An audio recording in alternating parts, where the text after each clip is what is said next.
যাতে আগে ভাগেই ঢাকা ছাড়ছেন পরিবারগুলো। চাপ বাড়ছে মহাসড়কগুলোতে, সৃষ্টি হচ্ছে তীব্র যানজটের। ঈদযাত্রার আরও খবর জানাতে ঢাকা ময়মনসিংহ মহাসড়কের ত্রিশাল থেকে যুক্ত হচ্ছেন ইমতিয়াজ আহমেদ এবং ঢাকা টাঙ্গাইল মহাসড়কের এলেঙ্গা থেকে যুক্ত হচ্ছেন কাউসার আহমেদ। তবে শুরুতে ইমতিয়াজ, আপনার কাছে জানতে চাই যে মহাসড়কে যানবাহনের চাপ কেমন দেখছেন, আর ঈদযাত্রা নির্বিঘ্ন করতে কি কি ব্যবস্থা নেওয়া হয়েছে, বিস্তারিত জানাবেন। আপনি জানেন যে আর কিছুদিন পরেই কিন্তু ঈদ, এবং যার কারণে কিন্তু ঈদে ঘর ফেরা মানুষের যেমন চাপ বাড়ছে, ঠিক তেমনি কিন্তু ঢাকা ময়মনসিংহ মহাসড়কে কিন্তু গাড়ির চাপটা কিন্তু বাড়ছে। আমরা এই মুহূর্তে রয়েছি ঢাকা ময়মনসিংহ শহরের অন্যতম একটি প্রাণকেন্দ্র ত্রিশালে বাস স্ট্যান্ড এলাকায় রয়েছে, এবং এখানে আসার পর যেটা আমরা দেখতে পেরেছি, এবার অন্যান্য বারের তুলনায় সড়কে কিন্তু বিশৃঙ্খলার মাত্রাটা কিন্তু অনেক বেশি। আমরা যদি একটু দেখাতে চাই যে মহাসড়কের উপরে কিন্তু যত্রতত্রভাবে সিএনজি স্টেশন এবং সিএনজি দাঁড় করিয়ে কিন্তু যাত্রী ওঠানোর একটা হিড়িক কিন্তু লেগে গেছে, এবং ঢাকা থেকে ছেড়ে আসা যে বাসগুলো রয়েছে, বিভিন্ন পণ্যবাহী ট্রাকগুলো রয়েছে, সেগুলো কিন্তু কোনো শৃঙ্খলার মধ্যে চলছে না। এবং এই শৃঙ্খলা ফেরানোর লক্ষ্যে যে আইন শৃঙ্খলা পরিস্থিতি বা আইন শৃঙ্খলা বাহিনীর কোনো সদস্য, সেগুলো কিন্তু আমরা চোখে পড়ছে না। যার কারণে কিন্তু এবার ঢাকা ময়মনসিংহ মহাসড়কে কিন্তু যানজটের অন্যতম একটি কারণ হিসেবে কিন্তু আসলে মহাসড়কের এই বিশৃঙ্খলাটাকে অনেকে দায়ী করছেন। এবং আমরা দেখতে পাচ্ছি যে যথাযথভাবে কে কাকে ওভারটেক করে যাবে এবং কে যাত্রী তুলবে, সেই বিষয়টি নিয়ে কিন্তু তারা এই কারণেই কিন্তু বিভিন্ন সময় কিন্তু এই বিশৃঙ্খলাগুলো হচ্ছে।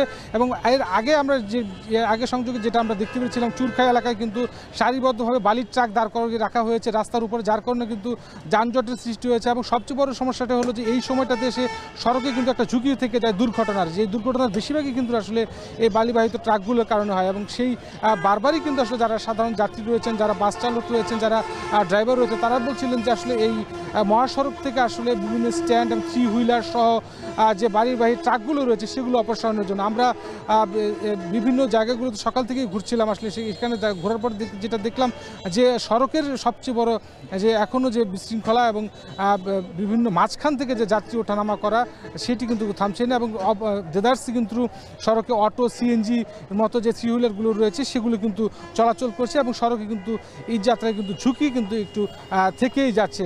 সব মিলে বলা যায় যে ঢাকা ময়মনসিংহ মহাসড়কের এই দিয়ে মহাসড়কটি দিয়ে কিন্তু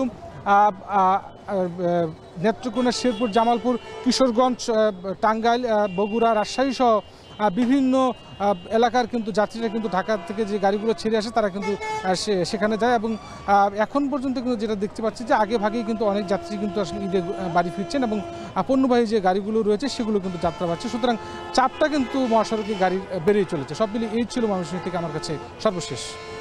এবার কাউসারের কাছে যেতে চাই। কাউসার, আমরা শুনছিলাম যে ঢাকা ময়মনসিংহ মহাসড়কের বেশিরভাগ অংশই বিশৃঙ্খলার চিত্রটাই চোখে পড়েছে। ঢাকা টাঙ্গাইল মহাসড়কের কি অবস্থা, আর যানজট এড়াতে প্রশাসনের পক্ষ থেকে কোনো উদ্যোগ নেওয়া হয়েছে কিনা? যানজট এড়াতে প্রশাসনের পক্ষ থেকে আগামীকাল থেকে প্রায় 750 পুলিশ মির্জাপুরের গোড়াই থেকে যমুনা সেতু পর্যন্ত 3 শিফটে দায়িত্ব পালন করবেন। আর আমি যদি যমুনা সেতুর তথ্য দিয়ে শুরু করি আপনাকে, সেটা হচ্ছে যে স্বাভাবিক সময়ে যমুনা সেতুতে 18 থেকে 20 হাজার যানবাহন পারাপার করে। গত রাত 12টা পর্যন্ত গত 24 ঘন্টায় প্রায় 22,300 যানবাহন পারাপার হয়েছে। এর মধ্যে উত্তরবঙ্গগামী লেনের যানবাহনের সংখ্যা বেশি। আমি এখানে আছি ইলেঙ্গা বাস স্ট্যান্ড এলাকা। এই মহাসড়ক দিয়ে উত্তর পশ্চিমাঞ্চলের সহ প্রায় আশেপাশের 23টি জেলার যানবাহন চলাচল করে থাকে। আর ঈদকে ঘিরে এই যানবাহনের চাপ অনেকটাই বেড়েছে। আমি মহাসড়কের নগর জলপাই, রাবলা এবং এলেঙ্গা বাস স্ট্যান্ডে লক্ষ্য করেছি অন্যান্য দিনের তুলনায় আজকে গড়মুখ মানুষের চাপ অনেকটাই বেশি। তবে যাত্রীরা অভিযোগ করেছেন যে স্বাভাবিক সময়ে যে ভাড়া 300 টাকা নেওয়া হতো, সেই ভাড়া আজকে 500 থেকে 800 টাকা পর্যন্ত আদায় করা হচ্ছে। এই বিষয়ে তারা প্রশাসনের হস্তক্ষেপ কামনা করছেন। আর এছাড়া বাস চালক যারা রয়েছেন, তারা বলছেন যে তারা উত্তরাঞ্চল থেকে খালি গাড়ি নিয়ে ঢাকায় যাচ্ছেন, যে কারণে তারা অতিরিক্ত ভাড়া আদায় করছেন। এছাড়া তারা একটু অভিযোগ করেছেন যে স্বাভাবিক সময়ে টাঙ্গাইলের আশিকপুর, রাবনা এবং এলেঙ্গা বাস স্ট্যান্ড এলাকায় 15 থেকে 20 টাকা চাঁদা নেওয়া হলেও এখন 30 থেকে সর্বোচ্চ 100 টাকা পর্যন্ত বাস থেকে চাঁদা নিচ্ছে পরিবহন মালিক ও শ্রমিক সংগঠনের নামে। এ বিষয়ে তারা জেলা পুলিশ সহ ঊর্ধ্বতন কর্মকর্তার হস্তক্ষেপ কামনা করেছেন। আমি যেখানে আছি এটি এলেঙ্গা বাস স্ট্যান্ড এলাকা। ঢাকা মহাসড়কে 3 হুইলার বিশেষ করে সিএনজি চালিত অটোরিকশা চলাচল নিষেধাজ্ঞা থাকলেও আমার পিছনে কিন্তু সারিবদ্ধভাবে এই নিষিদ্ধ যানবাহন মহাসড়কে সেগুলো কিন্তু পার্কিং করে রাখা হয়েছে জেলা পুলিশের পক্ষ থেকে। আমার সামনে এবং পিছনে দায়িত্ব পালন করলেও কিন্তু এগুলো তারা অপসারণ করছেন না। আর এতে করে এই বাস স্ট্যান্ড এলাকা পার হতে 30 থেকে সর্বোচ্চ 1 মিনিট সময় লাগলো। এই অবৈধ পার্কিং এর কারণে কিন্তু 5 থেকে সর্বোচ্চ 10 মিনিট সময় লাগছে। তারা এই মহাসড়ক ব্যবহারকারী বিশেষ করে বাস চালকরা বলছেন যে এখানে যাতে অবৈধ পার্কিং বন্ধ করা হয় সেটি তারা প্রশাসনের হস্তক্ষেপ কামনা করেছেন। আমি লক্ষ্য করেছি যে এই মহাসড়কে গণপরিবহনের পাশাপাশি কিন্তু মোটরসাইকেল অনেকেই ঝুঁকি নিয়ে উত্তরাঞ্চলে যাচ্ছেন।